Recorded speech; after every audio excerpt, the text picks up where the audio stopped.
Alright, so what's up everybody? Uh I'm just gonna be doing this pretty short video. It's gonna be on card rotation and trying to memorize card rotation. I know a lot of you guys have been asking for it, and because this like what is it called? Tactic is pretty small. It's not that big of a deal. It's not like I don't have to make an entire video, so this video will be pretty short. Like what I'm gonna be doing here is I'm just gonna kind of outline what you should be trying to look at, trying to do when you're tracking opponent's card rotation and how to go about learning it. Because you'll hear me in the videos just be like, yeah, just track people's card rotation, blah blah blah. But like, how do you actually do that? How do you go about learning it? Um, so I'm gonna talk to you a little about that here, and then we're gonna go into just one live battle. And I'm gonna do it on the fly for you guys so that you guys can kind of see it like action. Um, so basically, if you really want to learn how to track opponent's card rotation, there's no real trick to it. Not well, there are like things that can help you. There are guidelines that can help you, but in general, if you want to really master this, you have to just apply yourself. You have to practice it in a game. Go into as many games as possible. If you really want to learn this, just repeat to yourself. If like whichever way it helps you, you can repeat to yourself out loud. You can say it in your head, but try and memorize the rotation, like where are they putting their units, the order that they're putting in the units. Like, someone is playing uh wow, there's no more replays. Like someone plays archer in the back, then they play princess on the left, then they play hog, then they play ice golem, right? So in your head it should be in order, like ice golem, archers, princess, hog. All right, and then the next four cards come out and you just keep repeating to yourself like in this cycle. You're gonna lose a lot of games in the beginning, and it's totally fine. That's normal. It happens to everybody when you try to do new things, try to go about doing new things. For some reason, I don't know why. Sometimes it updates my screen and sometimes it doesn't. So we're just gonna go into game. We're gonna play this safely. Drop Musketeer. Don't really worry about the deck. Don't really worry about what I'm doing. Just focus on this card. So he plays Lumberjack. Now I know he has Lumberjack.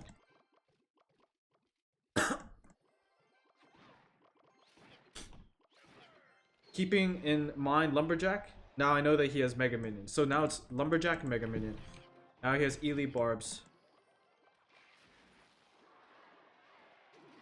And now I see Miner.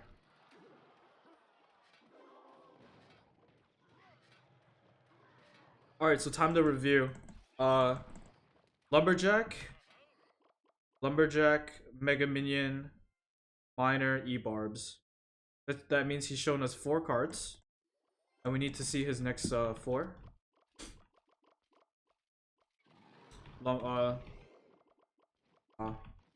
Busy. Lava Hound. 3 more cards. So what can come out right now? Probably E-Barbs. There's the Lumberjack. We still know that he has E-Barbs. We still know that he has Miner. Paying attention. Now that we know that, oh, it's an Electro Wizard. That's 6 cards. We still know that he has E-Barbs in his hand. And he has Miner in his hand. E-Barbs, Miner, and he still has a card that he hasn't shown us. Oh.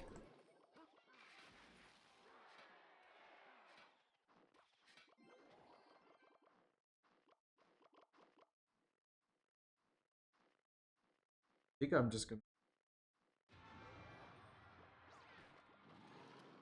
Lava Hound is Electro Wizard, Lumberjack, Mega Minion, E-Barbs, Miner.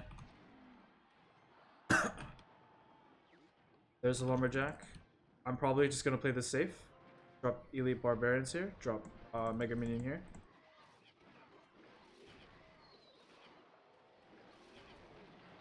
See a lot of this push over here. I can't really do anything to influence too much. I just want to play safely on this side. There's the Miner. He still has Electro Wizard in his hand. We're tracking his card cycle. 4 cards ago, he has Lava Hound back in his hand, so he can play Lava Hound. There's the Electro Wizard. There's the Elite Barbs.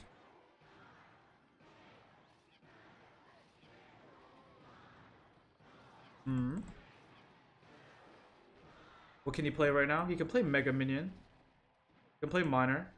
There's a Lumberjack. Good game.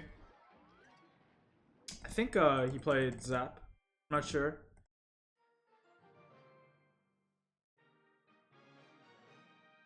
Yeah, there was Zap. Zap Fireball.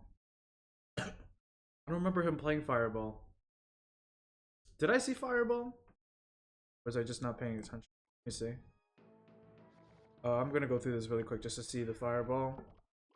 I feel like most of his defense he just used Elite Barbs and Mega Minion. I know he zapped me. I just didn't like hear the card go off for some reason. Trying to pay attention. Golem, blah blah blah, Lumberjack. Yeah, there were a lot of zapping noises. Yeah, I don't think he played this Fireball. Interesting.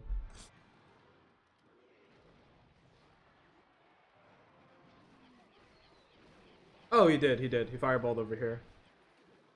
At that point, I wasn't even looking at this spot because the Elite Bards finished their job and I was paying attention to here for the miner. I guess that was like the last time he played. So he played. Oh, okay. He played Fireball over here too. Okay. So what I want you guys to take away from that is like how I did it. I'm not paying attention to the game really. Of course, you're gonna want to pay attention in your games. But like I'm here trying to commentate, trying to tell you go about it in your games. Because this is gonna be a habit. Like I want this should be a habit for you to track an opponent's cards. It's gonna be hard in the beginning, and it's gonna like tax up a lot of your call it thinking power. But it's definitely worth it. So I mean, what I did, I just remembered the cycle, remember where he placed his cards, and constantly like ask myself like, what can he do right now? What does he have in his hand right now? And I found like there's only 8 cards in the game. If he shows you 6, then there's 2 missing, and you have to play to that. So I see Lumberjack, right? We're just sitting here thinking, all right, he has Lumberjack 1.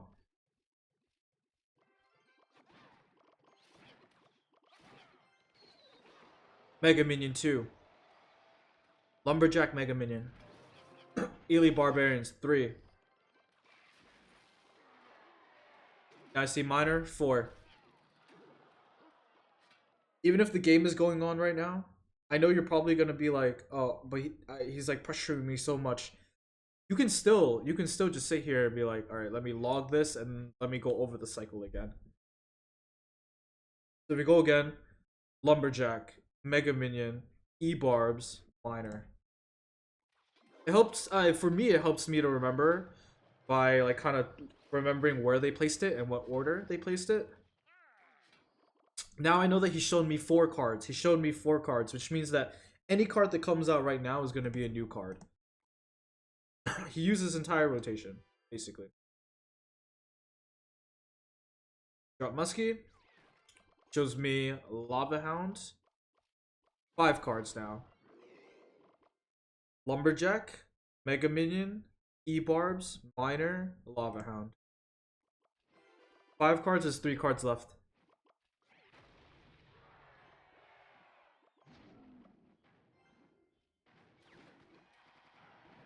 There's a Lumberjack. There's the Mega Minion.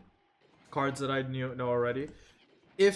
Alright, so then you have to ask yourself, if I see Lumberjack and I see Mega Minion, I see Lava Hound, what are the cards that he has that he showed me that he hasn't played yet? He still has E-Barbs in his hand. He could have Miner in his hand. And then his other 2 cards that he hasn't shown us, Zap and Fireball. Or maybe, yeah, I think he Fireballs over here for the first time. And I remember distinctly while I was playing this game, I'm like, alright, so he can play E-Barbs, like he has it in his hand. Maybe he can't play it due to Elixir, but we know that he has it. Electro Wizard, this is when he showed us his 6 card. He's shown us all troops so far.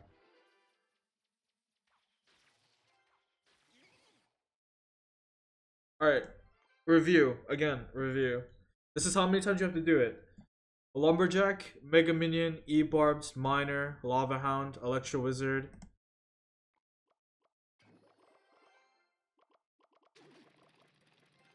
There's a Miner. And then like from here, you pretty much have the cycle. You pretty much should have it memorized.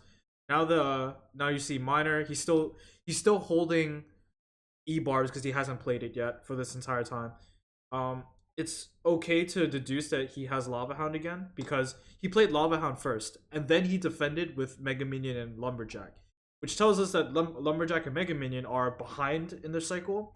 They're behind Lava Hound because Lava Hound was played first. So it makes sense that Lava Hound is back in his hand again.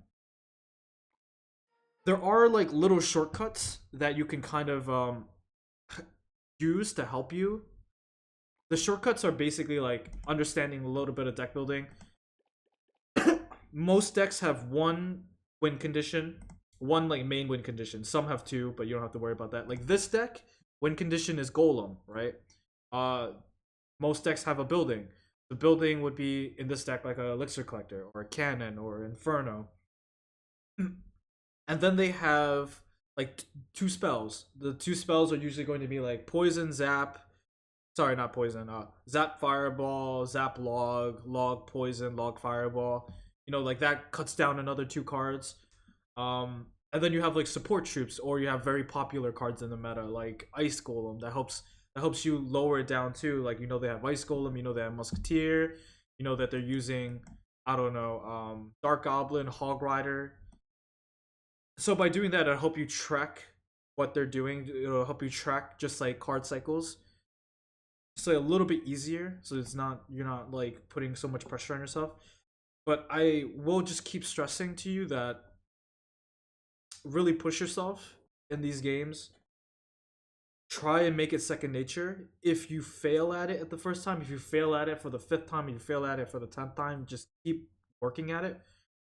Watch your replays, and I guarantee you that it'll come to fruition, and then you'll be able to know someone's cycle in and out, and you'll be able to reason it out, and then your game will like improve so much because you're like these are really important milestones that I feel like players should be meeting and that they don't do because they don't even know that it exists.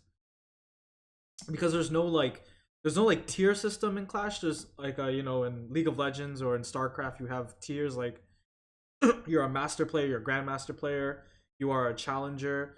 You have to move up from silver to gold is like you have to work on this. And like that doesn't exist in Clash because the rank system is kind of weird. But I'm going off on a tangent. Uh, I think that actually that's probably a good idea for another video. But yeah, again, I'm off. If you want to see anything else, if you want to know anything later, just put it in the comments section below. Comment, like, subscribe, and I will see you guys for the next video. Thank you.